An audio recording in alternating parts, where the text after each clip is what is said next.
Berawal dari sebuah proyek gedung yang saya kerjakan di tahun 2021. Saat itu merupakan proyek gedung dengan 24 lantai, kala itu ada hal menarik yang terjadi dan akan selalu saya ingat sampai saat ini.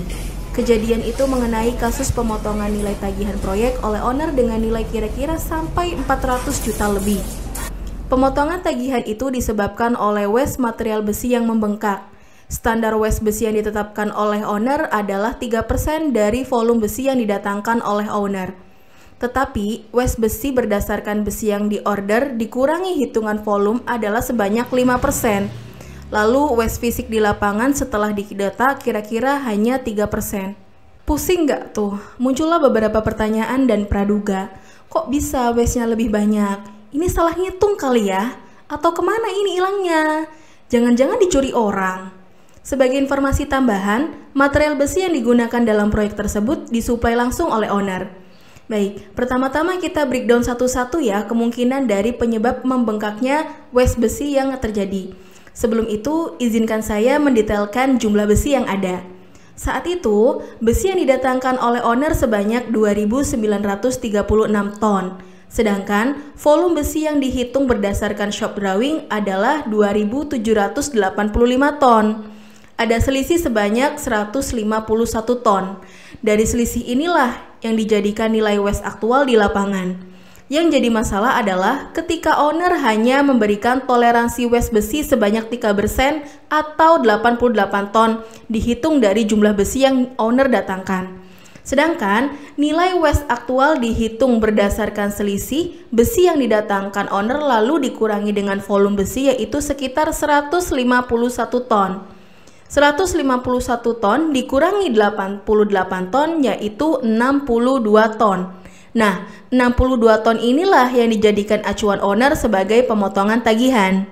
Kalau seperti ini bagaimana kelanjutan ceritanya? Saya yang waktu itu berada di pihak kontraktor sedemikian rupa berusaha untuk owner tidak memotong tagihan. Salah satu upaya yang saya dan tim lakukan adalah menghitung ulang volume besi mulai dari pondasi sampai ke bagian atap. Bukan hanya menghitung ulang saja, saya dan tim juga memasukkan beberapa besi yang terpasang tapi tidak dimasukkan ke dalam volume, seperti besi perkuatan safety screen, besi yang digunakan untuk railing tangga, besi yang digunakan untuk tutup void, dan lain-lain.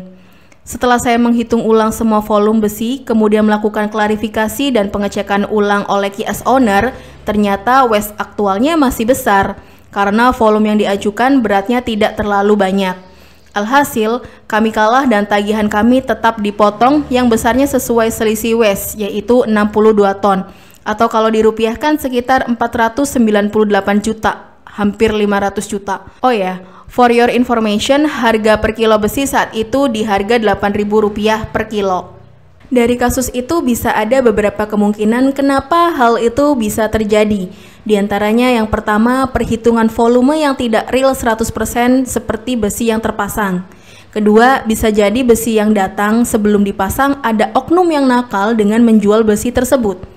Ketiga, data PO material besi yang diorder tidak sesuai dengan besi yang datang. Keempat, salah dalam pemasangan besi. Karena kurangnya pengawasan, bisa saja besi terpasang tidak sesuai dengan gambar shop drawing.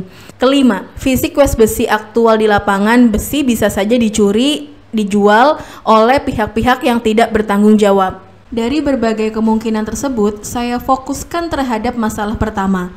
Salah satu solusi yang bisa diupayakan yaitu dengan menghitung volume besi dengan akurat, serta membuat dokumen barbending schedule atau BBS. Karena barbending schedule itu merupakan dokumen yang fokus terhadap pembesian.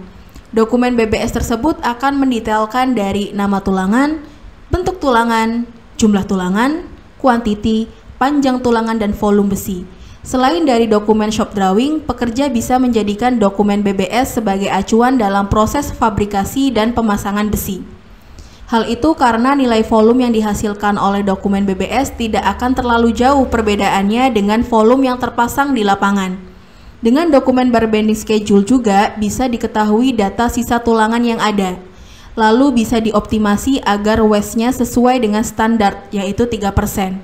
Walaupun waste-nya ternyata setelah dioptimasi lebih dari 3%, dengan adanya dokumen BBS bisa diketahui data panjang dan kuantiti waste besinya. Dari permasalahan di atas, Civil Studio membuat dan mengembangkan aplikasi dengan basic Microsoft Excel VBA, yaitu aplikasi Excel BBS. Aplikasi Excel BBS ini dibuat untuk memudahkan dan mempercepat proses pembuatan dokumen bar bending schedule. Aplikasi Excel BBS memiliki fitur unggulan, diantaranya yaitu: pertama, memilih bentuk tulangan secara otomatis, tidak usah input atau copy bentuk tulangan. Kedua, nilai panjang tulangan akan muncul otomatis sesuai dengan bentuk tulangan yang dipilih. Ketiga, menampilkan nilai volume besi dengan satuan kilogram dan satuan batang. Keempat, adanya fitur optimasi. Fitur ini bertujuan untuk mengoptimasi perhitungan BBS agar waste-nya tidak terlalu banyak. Dan dengan fitur ini juga akan menampilkan data panjang dan jumlah sisa waste besi sesuai dengan masing-masing diameter besinya. Tantangan dan masalah dalam dunia proyek konstruksi akan selalu ada. Selalu ada celah-celah yang akan menjadi kerugian dari sebuah proyek.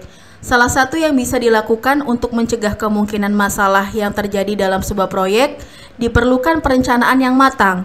Di antaranya dengan membuat dokumen-dokumen proyek yang nantinya bisa menjadi acuan untuk monitoring dan evaluasi jalannya sebuah proyek konstruksi.